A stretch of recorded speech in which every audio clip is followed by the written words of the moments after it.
بسم الله الرحمن الرحیم. خرید و فروخت تجارت هم خپل آداب و اصول د اسلام بیان کړي دي.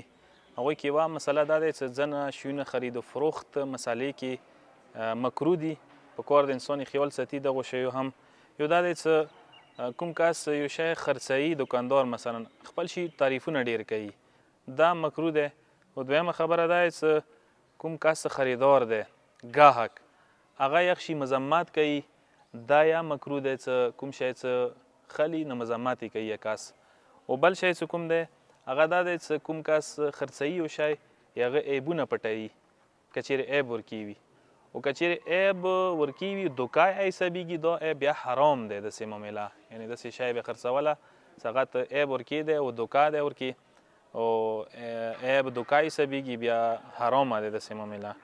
او بیا هغه نه علاوه یو شی دا دی چې قسمونه پخوري، چاهې قسم رښتیا وي که دروغ وي، دا اجازات نشته دې شي چې انسان قسمونه پخوري او حرام حساب شوي دی. دې نه علاوه داسې ځي کې ته معامله کوې چې هلته تیاره دی او ای پاته نه لګېږي، شي پاته نه لګېږي څه خلته دی، دې ځای کې دا هم مکروه حساب شوي دی. هغه نه علاوه یو کس خپل ضرورت نه پورته منافع حاصلوي. خاص کر مارکیټ کې دا شیونه زیات چلیږي چې منافع ډېرې زیاتې خلي خلک، او دا یا صحیح نه دی، بې برکته حساب شوي دي.